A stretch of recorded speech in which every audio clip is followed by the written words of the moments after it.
नमस्कार दोस्तों, मैं अमित आप सभी लोगों का एक बार फिर से एक नए वीडियो में बहुत बहुत स्वागत करता हूं। दोस्तों, आज की इस वीडियो में हम लोग बात करने वाले हैं मोटर यान अधिनियम 1988 के धारा 1 और धारा 2, ठीक है, यानी कि धारा 1 और धारा 2 के बारे में, ठीक है। तो मोटर यान अधिनियम 1988, इसी को हम मोटर वाहन अधिनियम 1988 भी बोलते हैं, ठीक है, और मोटर व्हीकल एक्ट 1988 भी बोलते हैं, ठीक है। तो आपको किसी भी रूप में मिले तो उसका मतलब यही हुआ कि मोटर यान अधिनियम 1988 में जो एक्ट आया था, ये उससे संबंधित जो धाराएं हैं वो है, ठीक है। तो बहुत ज़्यादा अभी 2019 वाला जो अमेंडमेंट हुआ है उसमें कोई बहुत ज़्यादा परिवर्तन नहीं था, लेकिन हाँ तब भी परिवर्तन हुआ है। फिलहाल एग्ज़ाम पॉइंट ऑफ व्यू से जो ये मैं पॉइंट्स आपको बताने जा रहा हूँ, ये बहुत ही इंपॉर्टेंट है, एग्ज़ाम में बार बार पूछा जाता है, ठीक है। जहाँ पर मोटर व्हीकल से संबंधित प्रश्न पूछे जाते हैं वहाँ पर ये बहुत ही इंपॉर्टेंट है, ठीक है, उस एग्ज़ाम के लिए बहुत ही इंपॉर्टेंट है। तो हम सबसे पहले मोटर यान अधिनियम 1988 के धारा 1 को जानते हैं। इसमें धारा 1 में किसके बारे में वर्णन किया गया है? तो दोस्तों, धारा 1 में जो वर्णन किया गया है वो किया गया है संक्षिप्त नाम के बारे में, यानी कि इस एक्ट का संक्षिप्त नाम क्या होगा, विस्तार कहाँ पर होगा और प्रारंभ कब होगा, ठीक है। तो यहाँ पर देखिए, इस अधिनियम का संक्षिप्त नाम, विस्तार एवं प्रारंभ, तो ये जो अधिनियम है इसका संक्षिप्त नाम क्या है? मोटर यान अधिनियम 1988 है, ठीक है। और इसका विस्तार कहाँ पर होगा? तो संपूर्ण भारत में, ठीक है। तो उस समय जब ये लागू हुआ था तो उस समय कश्मीर, जम्मू कश्मीर जो था, ये भारत के जो मेन संविधान है उससे अलग, उसका अपना एक अलग संविधान था, उसके अकॉर्डिंग चलता था। तो उस समय वहाँ पर ये लागू नहीं था, वहाँ पर उसका अपना अलग नियम लागू था। लेकिन अभी वर्तमान में क्या है, संपूर्ण भारत में ये लागू है, ठीक है। कौन सा यान, कौन सा अधिनियम? तो मोटर यान अधिनियम 1988 2019, ठीक है, संशोधन वाला जो बिल आया वो, ओके। तो यहाँ पर इसमें लिखा भी है कि इसका विस्तार जो है कहाँ पर? संपूर्ण भारत में है, और यह उस तारीख को प्रवृत्त होगा जो केंद्रीय सरकार राजपत्र में अधिसूचना द्वारा नियत करे, ठीक है। यानी कि ये उस तारीख को प्रवृत्त होगा, मतलब कि जिस तारीख को जो भारत सरकार का जो गैजेट होता है उसमें जो प्रकाशित हो जाता है, तो उस समय, उसी समय से ये जो अधिसूचना है ये नियत या कह सकते हैं कि ये जो एक्ट है लागू हो जाता है, ठीक है।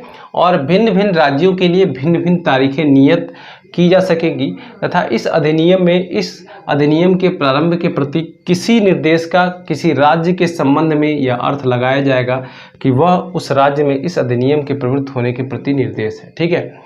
तो इसमें राज्यों को भी, इस धारा के अंतर्गत राज्यों को भी निर्देशित किया गया है, ठीक है, कि वो चाहे तो थोड़ा बहुत इधर उधर करके अपना लागू कर सकते हैं। मान लीजिए सेंट्रल गवर्नमेंट ने लागू कर दिया, ठीक है, उत्तराखंड अपना कब लागू करेगा, यूपी अपना कब लागू करेगा, इस तरीके से अपना थोड़ा सा चेंज कर सकते हैं धारा 1 के अकॉर्डिंग, ठीक है। क्योंकि हर जगह की जो समस्याएं हैं, जो भौगोलिक दशाएं हैं, वो सब अलग अलग होती है, तो थोड़ा इम्प्लीमेंटेशन में दिक्कतें आती है, तो उसके लिए राज्य है थोड़ा समय ले सकते हैं, ठीक है। तो धारा 2 में, अब धारा 2 की बात करेंगे, तो धारा 2 में परिभाषाओं के बारे में बोला गया है, मतलब कि मोटर वाहन से संबंधित जितने भी शब्द आते हैं उनको परिभाषित किया गया है, ठीक है, उनको इस धारा के अंतर्गत परिभाषित किया गया है। जैसे कि मोटर यान किसको कहेंगे, ड्राइवर किसको कहेंगे, भारी वाहन किसे कहेंगे, हल्के वाहन किसे कहेंगे, ठीक है। इस तरीके से बहुत सारे टर्म्स आते हैं, तो उनको परिभाषित किया गया है इस धारा के अंदर, धारा 2 के अंतर्गत, ठीक है।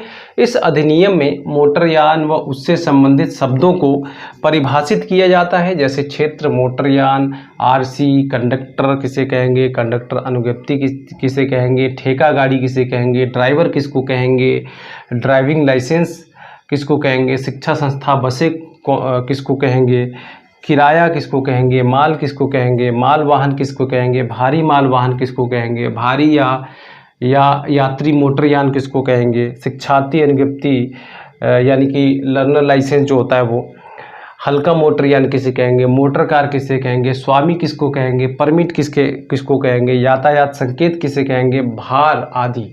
ठीक है, तो सीधी सिंपल सी बात है कि धारा 2 के अंतर्गत गाड़ी से संबंधित जितने भी टर्म्स आते हैं, ठीक है, हल्के वाहन, भारी वाहन, स्वामी किसको बोलेंगे, हल्का वाहन किसको बोलेंगे, भारी वाहन किसको बोलेंगे, ठीक है, क्योंकि ये चीज़ें अगर पता नहीं होगा, हमारे कानून के अंतर्गत डिफाइन नहीं होगा तो दिक्कतें आएंगी, टेक्निकल प्रॉब्लम होगा। ठीक है, तो मालिक अगर डिफाइन नहीं है कि मालिक किसको कहेंगे, तो मेरी गाड़ी, कोई भी गाड़ी वहाँ पे खड़ी है, मैं जाके बोल दूंगा मैं इसका स्वामी हूँ।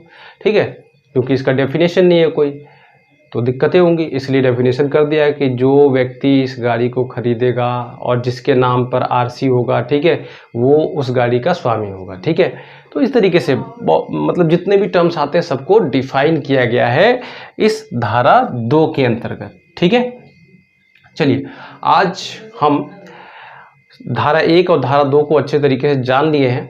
ठीक है, और आगे मैं आप लोगों के लिए एक प्लेलिस्ट तैयार कर दूंगा, सारा का सारा आपका जितना भी मोटरयान अधिनियम 1988 और 2019 वाला जो एक्ट आया है, संशोधन वाला एक्ट जो है, मोटर वाहन संशोधन अधिनियम 2019, वो उसका सारा का सारा मैं आप लोगों को बताने वाला हूँ, ताकि एग्जाम में अगर कहीं से भी क्वेश्चन आ जाए तो आप लोगों से क्वेश्चन छूटे ना। ओके, तो चलिए आज के वीडियो में इतना ही, मिलते हैं अगले वीडियो में, तब तक के लिए जय हिंद।